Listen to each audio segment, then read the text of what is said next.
नमस्कार दोस्तों, मेरा नाम है विमल सिंह। बालाजी स्टडी अड्डा में आप सभी का स्वागत है। टॉपिक वाइज हिंदी के प्रश्नों को हमने कराया था। इससे पहले ऑफिशियल जो आपका सिलेबस है, उसके अकॉर्डिंग पहला हमने टॉपिक देखा था, जो कि पहला टॉपिक था हिंदी और अन्य भारतीय भाषाएं। ये हम देख चुके हैं। आज हम देखेंगे दूसरा टॉपिक, हिंदी व्याकरण का मौलिक ज्ञान करके, जो आप यहाँ पर टॉपिक देख रहे हैं ये, जिसके अंतर्गत हिंदी वर्णमाला और तत्सम तद्भव, ये दो टॉपिक आज के इस वीडियो में हम आपके कवर करेंगे। हिंदी वर्णमाला और तत्सम तद्भव। और चलिए बिना किसी देरी के स्टार्ट करते हैं। हिंदी वर्णमाला सबसे पहला हमारा टॉपिक, और उसके बाद हम बात करेंगे तत्सम तद्भव भी, इसमें आगे प्रश्न आएंगे। सभी के सभी आपके जितने भी इसमें प्रीवियस ईयर वगैरह प्रश्न हैं, वो भी सब कवर जो है वो हो जाएंगे। सबसे पहला प्रश्न है, हिंदी वर्णमाला का भाषा की मूल इकाई जो है इनमें से क्या है?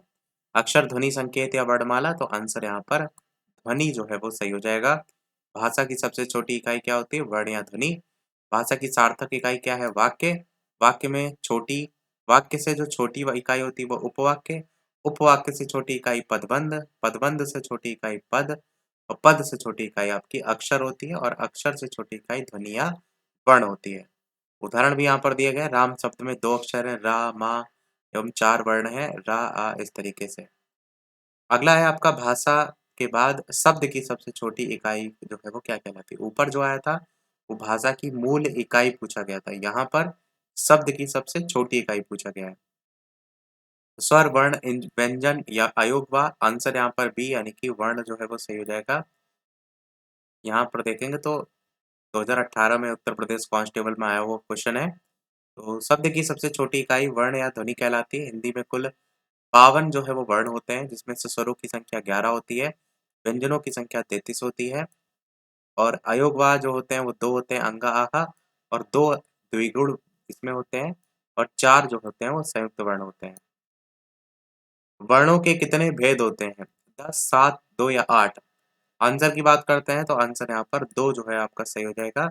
वर्णों के 2 भेद होते हैं, स्वर, व्यंजन। मूल स्वरों की संख्या कितनी होती है? 11। व्यंजनों की संख्या कितनी होती है? 33। स्वर कौन कौन से हैं वो भी यहाँ पर दिए गए हैं। आ, छोटा, बड़ा, छोटी, बड़ी, इस तरीके से आपके टोटल 11। व्यंजन के अंतर्गत स्पर्श व्यंजन होता है, का वर्ग, का, खा, गा, गंगा, इस प्रकार चा वर्ग, इसी प्रकार टा वर्ग, इसी प्रकार ता वर्ग और पा वर्ग। ये टोटल आपके 25 वर्ण होते हैं। और अंतस्थ व्यंजन में 11 लावा आता है, 4 वर्ण। उस व्यंजन में सा, सा, सा, हा आते हैं, 4 वर्ण। अगला है आपका, सा का उच्चारण स्थान इनमें से कौन सा होगा? कंठ, तालु, दंत या मूर्धा? आंसर की बात करते हैं तो आंसर बी, यानी कि तालु जो है वो सही हो जाएगा। ये सारे क्वेश्चन आप देख रहे हैं, किसी न किसी एग्जाम में प्रीवियस ईयर में आपके पूछे गए हैं। उत्तर प्रदेश कांस्टेबल दूसरी वाली है, 18/6/2018। तो यहाँ पर आप देखिए, सारे के सारे एक बार देख लीजिए। तालु की अगर बात करते हैं तो उससे छोटी, बड़ी, चा वर्ग, या और शा, इनका उच्चारण होता है। तो यहाँ पर देख रहे हैं शा भी आ रहा है। और बाकी भी आपको पता होना चाहिए कि ईचु यशा नाम तालु, ये सूत्र होता है। तो ईचु यशा नाम में ई आता है, चु यानी कि चा वर्ग आता है, और यशा नाम में या पूरा या वर्ग आता है, यारा लाभा वाला, और शा ये वाला आता है। तो इस तरीके से आप याद रख सकते हैं। इसी प्रकार कंठ में अकुह विसर्जिया नाम कंठा, तो उससे याद रख सकते हैं। तो आता है, और अंगा भी आता है, कु मतलब का वर्ग आता है, और हा भी इसमें आता है। दंत में देखेंगे तो ता वर्ग आता है, ला और सा आता है। मूर्धा में देखेंगे तो री, ट, रा, शा। इसका क्या सूत्र होता है? ऋतु रषणाम मूर्धा। अगला है, कौन से शब्द में रा व्यंजन जो है वो नहीं है? मात्र, मूर्धा, क्रम या मातृभूमि? तो रा व्यंजन किस में नहीं है? मातृभूमि में देखेंगे तो रा नहीं है। रा किस प्रकार नहीं है?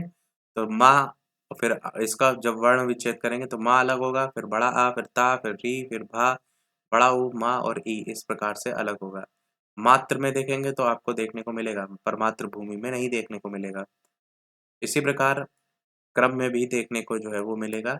इसी प्रकार मूर्धा में भी देखने को मिलेगा, परंतु मातृभूमि में रा आपका नहीं है। अगला है आपका कि कौन सा व्यंजन नासिका द्वारा उच्चरित होता है? ड़ा, जा या डा या दा? आंसर आपका हो जाएगा पहला वाला, यानी कि ड़ा। ड़ा व्यंजन नासिका द्वारा उच्चारित होते हैं। वर्णमाला में 5 वर्ण हैं, जिनका उच्चारण मुख और नासिका से होता है। इसमें आपके ये दिए गए हैं लास्ट वाले, यम, गर्दम और अनुस्वार। अगला है, स्वर रहित व्यंजन जब स्वर सहित व्यंजन से मिलता है तब क्या कहलाता है? संयुक्त अक्षर, द्वित्व, तालव्य या स्वर तंत्री है? आंसर हो जाएगा पहला यानी कि संयुक्ताक्षर। जब कोई स्वर रहित व्यंजन से यहाँ पर सुर रहित है और यहाँ पर स्वर सहित है, तो इससे मिलता है तो आपका क्या कहलाता है? तो आप कहेंगे संयोग संयुक्ताक्षर के रूप में जाना जाता है। छत्र, ज्ञा और श्रा ये 4 आपके संयुक्ताक्षर व्यंजन वर्णमाला में आपके हैं। ये आपको ज़रूर पता होना चाहिए कौन सा किससे मिल कर के बनता है।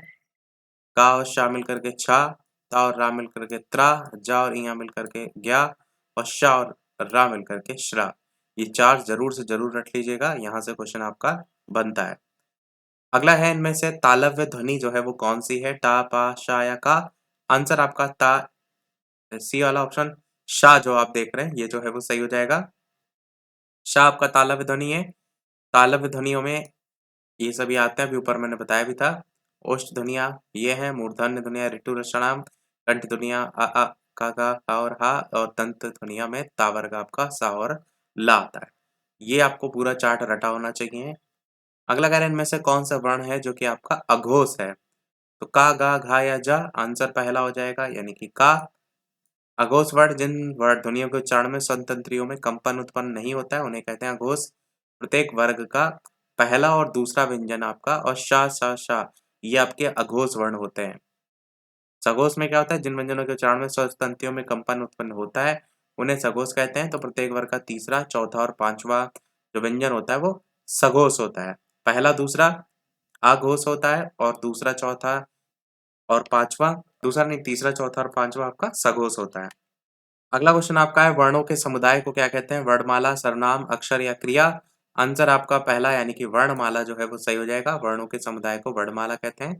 वर्ण भाषा की सबसे छोटी इकाई होती है और वर्ण को अक्षर भी कहते हैं। सर्वनाम क्या होता है? संज्ञा के स्थान पर प्रयुक्त होने वाले शब्दों को। ऑप्शन में एक था ना सर्वनाम, इसलिए बताया गया है। मैं, तुम, हम इस तरीके से। क्रिया तो जानते हैं जिस किसी कार्य का होना या करना पाया जाए। अगला कह रहा है प्रश्न नंबर 10 और वीडियो सभी लोग लाइक भी अवश्य करते रहिएगा जो लोग भी वीडियो जो है वो देख रहे हैं। एक चीज हम यहाँ पर और बता दें कि यहाँ पर क्वेश्चन और आंसर आपके दोनों दे रखे हैं और सारे के सारे प्रीवियस ईयर भी इसमें कवर हो रहे हैं टॉपिक वाइज। तो हम इसकी जो पीडीएफ है उसके लिए एक छोटा सा लक्ष्य रख रहे हैं 100 लाइक का। तो बहुत ही छोटा सा लक्ष्य है, आसानी से कंप्लीट हो जाएगा। तो जैसे 100 लाइक कंप्लीट होंगे पीडीएफ हम आपको भेज देंगे टेलीग्राम चैनल पर। तो लाइक सभी लोग अवश्य कर दीजिएगा अगर आपको लगता है इसकी पीडीएफ आपके लिए इंपॉर्टेंट है, वरना तो हम आपको सारी चीजें कराए रहे हैं फ्री ऑफ कॉस्ट।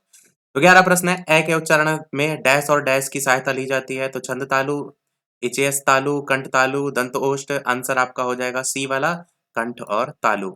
ए के उच्चारण में कंठ और तालु की सहायता ली जाती है, तभी तो आपका होता है ए दतो कंठ तालु और दो कंठोष्टम, दो सूत्र होते हैं ना। और वाह के उच्चारण में दंत और ओष्ठ की सहायता ली जाती है। अगला क्वेश्चन है, जिन वर्णों का उच्चारण स्वतंत्र होता है उन्हें क्या कहते हैं?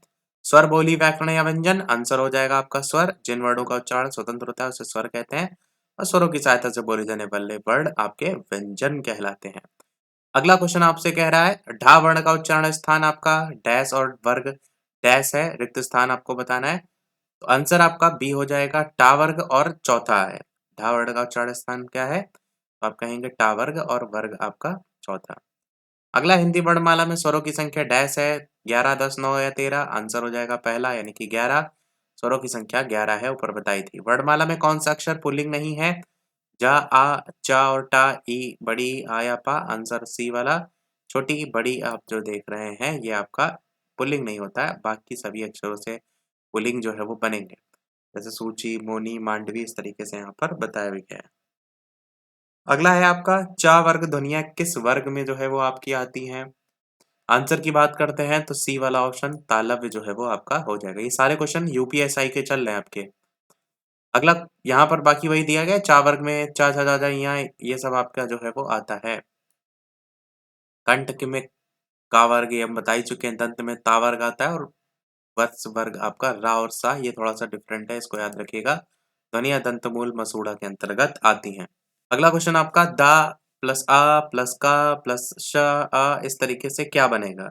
दक्ष बनेगा, दखच बनेगा, दकस बनेगा, दक्ष बनेगा, दाग बनेगा। बढ़िया क्वेश्चन है। आंसर की बात करते हैं तो आपका पहला ऑप्शन यहाँ पर दक्ष जो है वो सही हो जाएगा। दक्ष का वर्ण विच्छेद में दा आएगा हल्थ लगा के, फिर उसमें आ भी आएगा, फिर जो छा होता है वो का और शा से मिलकर के बना होता है, तो का और शा आएगा और ये आ आपका अलग से आएगा। बाकी आपके भी यहाँ पर दिए गए हैं जो कि अन्य ऑप्शन में थे, दा का शा, दक्ष, दाग। ये भी आप एक बार देख लीजिएगा। अगला क्वेश्चन आपका निम्नलिखित प्रश्न में 4 विकल्प हैं, उस विकल्प का चयन करें जो वर्ण स्वर की सहायता से बोले जाएँ, उन्हें क्या कहा जाता है? स्वर, व्यंजन, वर्णमाला या ध्वनियाँ? आंसर यहाँ पर बी यानी कि व्यंजन जो है वो सही हो जाएगा। जो वर्ण स्वर की सहायता से बोले जाएँ उन्हें व्यंजन कहते हैं। अगला कह रहा है व्यंजन को स्वर रहित दिखाने के लिए किस चिन्ह का उपयोग किया जाता है? अनुस्वार, अनुनासिक, हलंत या स्वर? आंसर हो जाएगा सी यानी कि हलंत का उपयोग किया जाता है। आपको पता है ना कि चा में हलंत लगा देंगे तो आ अलग हो जाता है, तो इस प्रकार से चा आपका पूरा बनता है दोनों को मिला करके। अगला है आपका निम्नलिखित में से कौन से शब्द में री की मात्रा का उपयोग जो है वो हुआ है? क्रिया, वर्षा, रिपु या वृष्टि? आंसर की बात करते हैं तो वृष्टि में आप जो देख रहे हैं, इसमें री की मात्रा का उपयोग जो है आपका हुआ है। जैसे वृष्टि में आपका अलग-अलग यहाँ करके दिखाया भी गया है। तो 20 तक क्वेश्चन थे, जितने भी प्रीवियस ईयर के सारे समाप्त हुए।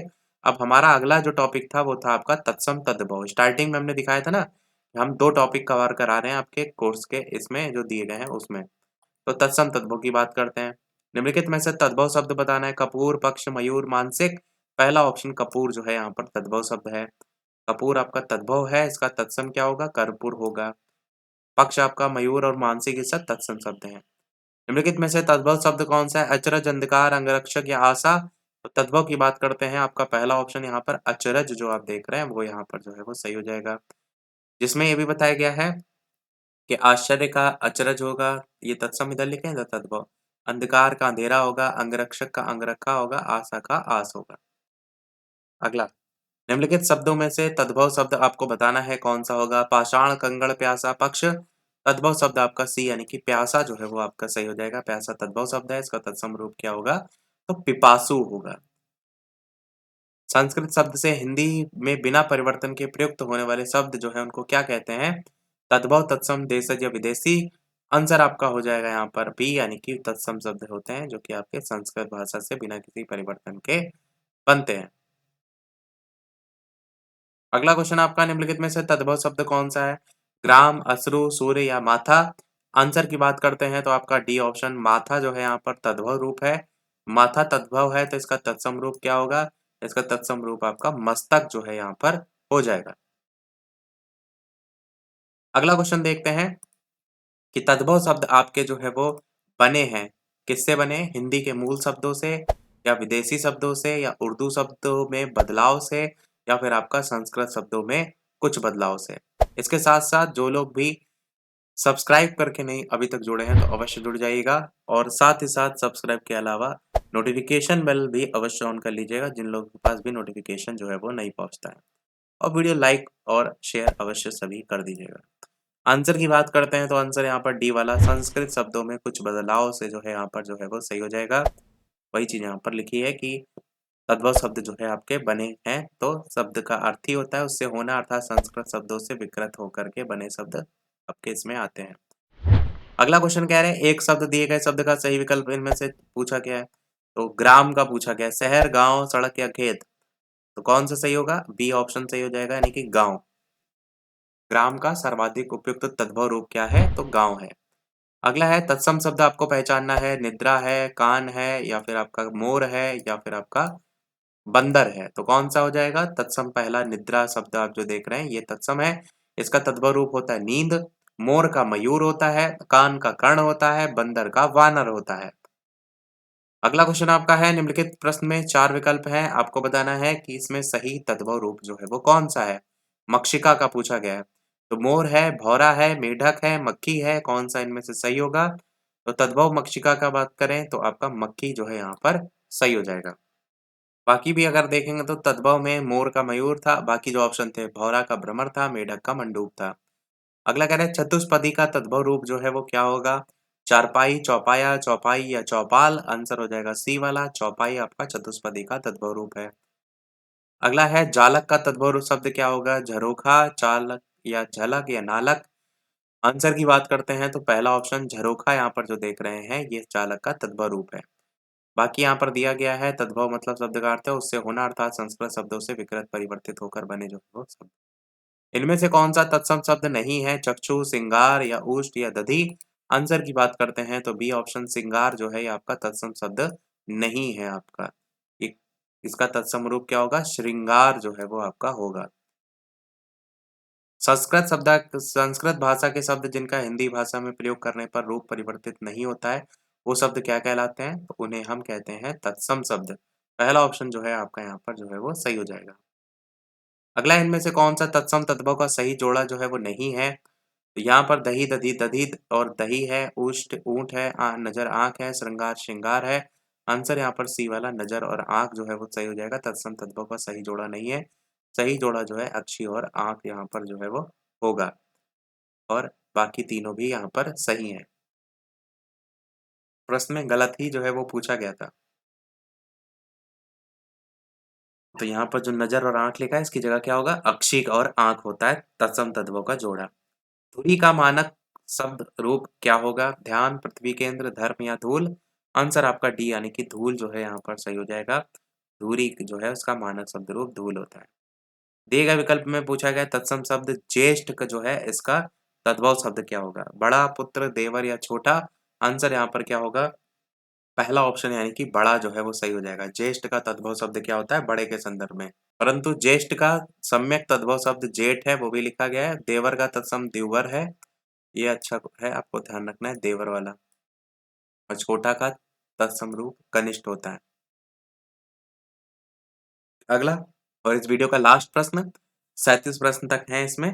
इसके बाद के जो आगे के टॉपिक हैं वो आगे हम आपको करा देंगे और इसके बाद एक क्वेश्चन हम आपसे भी पूछेंगे। तो किंचित तत्सम शब्द का तद्भव रूप आपसे पूछा गया परंतु लेकिन कुछ या थोड़ा। आंसर की बात करते हैं तो आंसर सी वाला कुछ जो है यहाँ पर सही हो जाएगा। किंचित तत्सम शब्द का तद्भव क्या कहेंगे तो कुछ होता है। थोड़ा तद्भव है इसका तत्सम शब्द स्तोक है। जो यहाँ पर थोड़ा ऑप्शन में दिया गया ना इस थोड़ा तद्भव है इसका तत्सम जो है वो स्तोक होता है। अब वीडियो को समाप्त करने से पहले एक प्रश्न आपसे भी आगे आने वाले टॉपिक से जो कि आपका पर्यायवाची वाला इसके बाद टॉपिक होगा ना उससे। तो ये प्रश्न आपके लिए है जिसका आंसर वीडियो के मेन कमेंट में बताइएगा। देवता शब्द का पर्यायवाची शब्द इनमें से कौन सा नहीं है? सुर, अमर, देव या सुधाकर? तो ऑप्शन एबीसीडी में से कौन सा सही होगा कमेंट में अवश्य बताइएगा। बाकी आज के वीडियो में इतना ही रखते हैं। मिलते हैं अगले वीडियो में कुछ नए प्रश्नों के साथ, नए टॉपिक के साथ और वीडियो सभी लोग लाइक शेयर सब्सक्राइब अवश्य कीजिएगा। टेलीग्राम चैनल से नहीं जुड़े हो तो बालाजी स्टडी सर्च करके जुड़ सकते हैं। तो मिलते हैं अगले वीडियो में, तब तक के लिए नमस्कार, जय हिंद।